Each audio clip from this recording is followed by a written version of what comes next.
All right, guys, we do have some more major conference realignment news that is absolutely earth-changing stuff here. We've got Mike.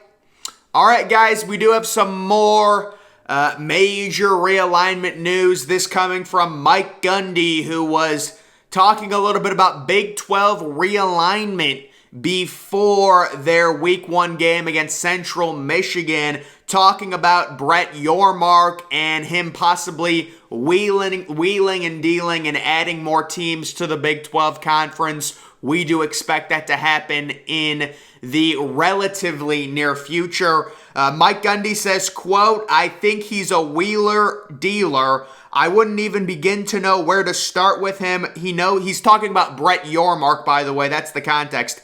He knows so much about the schools in this league, and he knows so much about the Pac-12 schools just because of what's happened, and I was shocked. He didn't say this, but if anything, in my opinion, conference realignment, if anything happens, it's going to be this league, the Big 12, going probably west.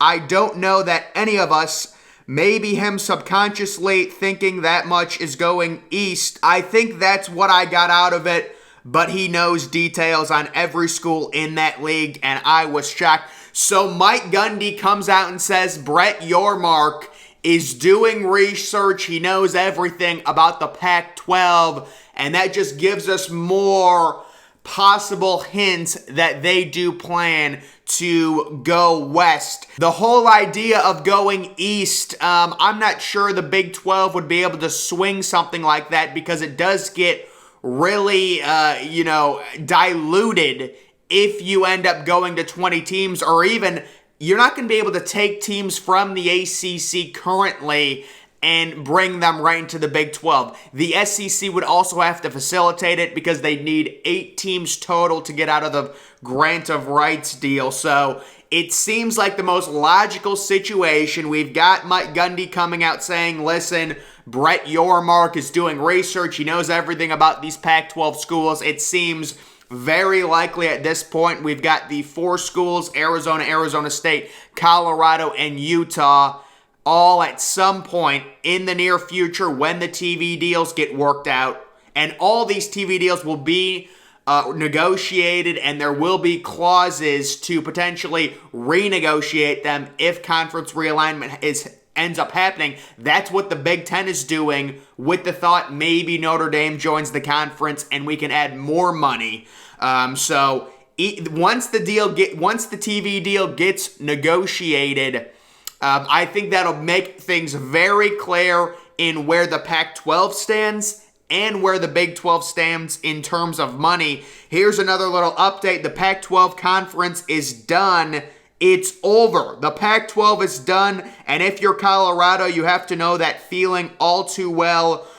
For one of the okay, so this basically summary right here is talking about why Arizona, Arizona State, Colorado, and Utah should take the lifeline that the Big 12 supposedly is giving them right now and head on off to the Big 12. A lot of people are saying, based on the latest rumors, the Pac-12 will either dissolve or kind of become I guess I would consider it a sub-conference, because theoretically they could still have a Washington State and Oregon State, and then just poach the entire Mountain West, which at that point, I guess technically you would keep your conference, but you're a sub-conference. You're a group of 5 at that point. No doubt about that. And then it's like, does the Pac-12 thing even mean anything when you're basically a group of 5? So the Pac-12 right now, if the Pac-12 wants to survive, you're going to have to try and use the idea that you have the 4th window as a way to market yourself to ESPN, but even that I don't think is going to matter. The Pac-12's biggest issue is the Big Ten possibly wanting Washington, Oregon, Stanford, and California, specifically Washington and Oregon. If that happens, I don't see a path forward for that conference with the idea they can still be a Power 5. I mean, people are saying, well, technically they could still survive. At some point, If Washington and Oregon leave that conference, it's done, guys. It is done. It's over. They need to keep those teams. How do you keep those teams? Do you give them unequal revenue sharing? It gets to the point where it's such a mess. It's so hard seeing that conference stay together. If the rumored West Wing that Kevin Warren wants, Kevin Warren comes out, he says, I want 20 teams minimum. I know multiple people have told me he even wants more than 20 teams possibly. That's when it gets really confusing because the SEC is still at 16 teams and there might be a little bit of a problem trying to poach teams from the ACC due to ESPN having a bunch of money tied up in the ACC network and their overall influence with the major TV deal ESPN has. So we will see what happens, but yes, I would agree. The Pac-12, for all intensive purposes, it all comes down to Oregon and Washington. I guess if you lose the other 4 teams to the Big 12, but still, Oregon and Washington are the 2 teams that are holding that conference together with duct tape, right? But no, that's what I would say about that, and it will end up dying out. Next, we've got, this was kind of interesting, Big 12 football ranking how likely each school is to leave the conference. So I've got good news and bad news for the Big 12 and their fans. The good news is I don't think any teams are leaving the Big 12. The bad news is because basically all of these Big 12 teams are decent programs, but they're just not the next level. Like, let's be honest, guys. If Oregon joins the Big 12, they are the most attractive program in the Big 12. They immediately become that based on the overall market, based on the overall fan base, the revenue, things like that. This has been studied. 538 did an in-depth article, and they said, listen, the Big Ten should welcome both Oregon and Washington as no-brainers because Oregon, and I think Oregon's being disrespected by people. They're saying, they're not wanted, things like that. I think they are wanted. I think it makes so much sense for the Big Ten to get Oregon, balance the conference more. You can also take Washington, Stanford, and Cal if you want, but I'm just saying in general. So the good news for the Big 12, you can see the number 1 team on this list as possible teams that would leave the Big 12 is West Virginia. And where's West Virginia going to go? The number 2 team was UCF. The number 3 team was BYU. Those teams aren't even in the conference yet. So it is good news if you're the Big 12. You're going to keep your conference together. You're going to be relevant in a 12-team playoff. You're going to get a bid, maybe 2. Maybe if the conference is extremely good one year, you could get 2 or 3.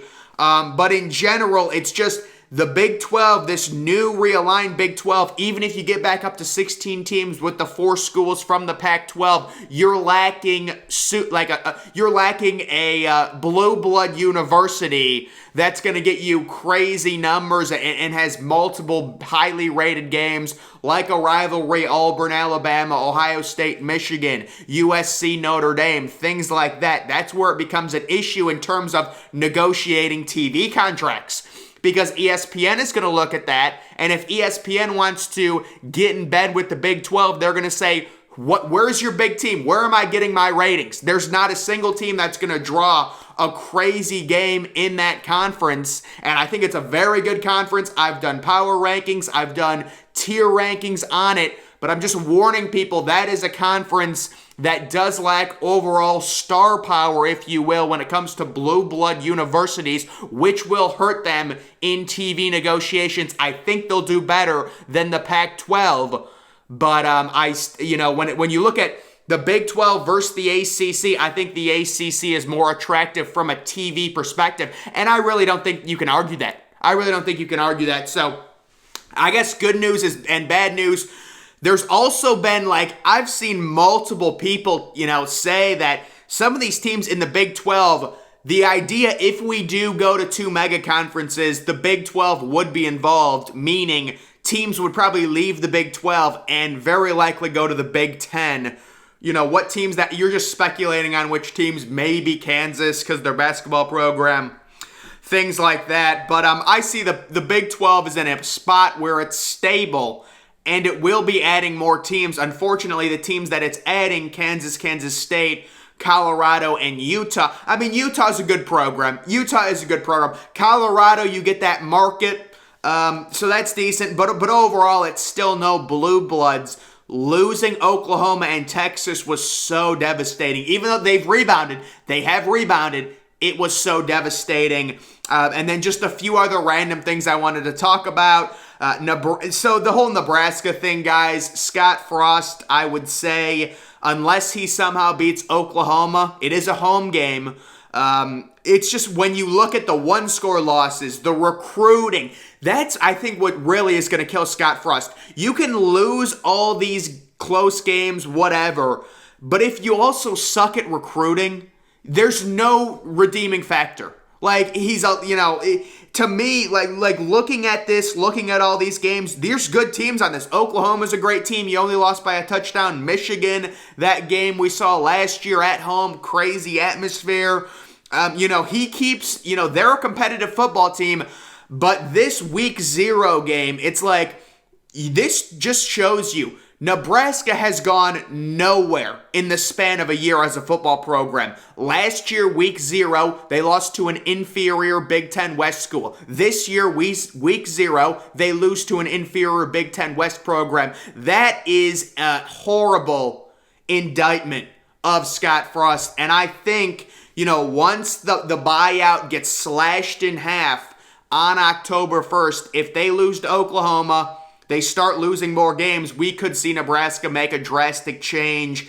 And it's the Nebraska head football coach job is so unique because they've been so bad or I wouldn't say so bad, but they've been stuck in the mud for so long. But it's just still such an amazing support system there where the atmosphere is crazy. So it's like they're going to get a good coach, but just how good that coach is going to be, we will see.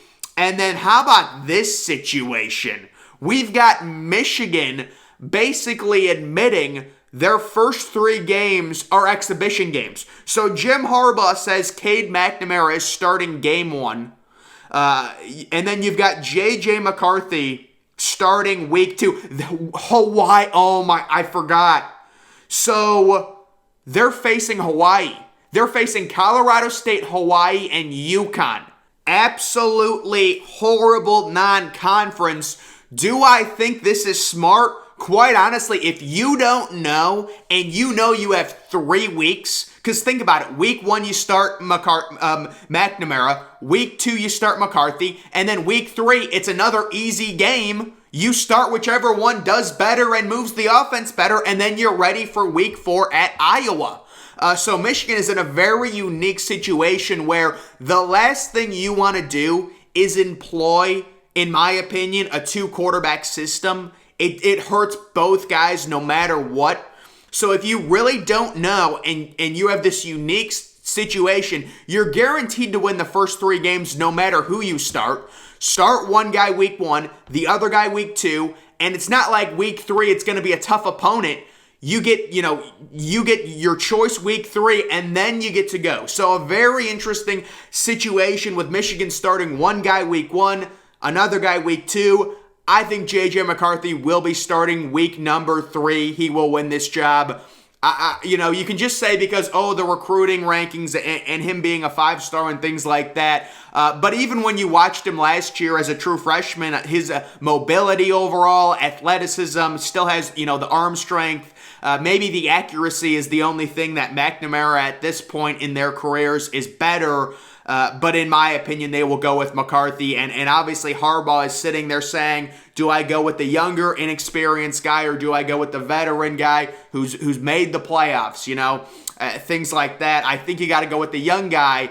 Clearly an interesting situation. We will see. But guys, overall on the realignment stuff, we've got the Big 12. They are expanding. And we've got Mike Gundy coming out and saying that Brett Yormark is studying teams in the Pac-12. He knows so much information. That just, lends more credence to the idea that we are getting an expansion for the Big 12 once they get their TV situation sorted out. And especially once we start hearing these numbers on the Pac-12's next TV deal and how bad it's going to be. because it will probably be a disaster. The original estimates I heard was about $25 million per year per school. It is horrible. Just really, really, really bad. And what else do you expect? You lost USC. You lost UCLA. You know, that's why Oregon and Washington want no exit fee, because they know the second the Big Ten says, come on, they're going. They're going to the Big Ten. There's no doubt. When those two teams leave the Pac-12, that conference dies. That is why everyone's kind of shifting and saying, oh, the Pac-12 is definitely dying. Because there was a time where people were like, oh, it could survive, things like that. Now we're hearing Kevin Warren come out and say, we want a West Wing. We want to balance the conference. We want Washington and Oregon, and we're seeing articles on why Washington and Oregon would be wanted. We've got ESPN insiders coming out and saying, look, they want a West Wing. They want Washington and Oregon. Multiple ESPN insiders have said it. That's what's happening. But guys, that is going to do it for this video. Make sure you're following me on Twitter. Link to that's always in the description.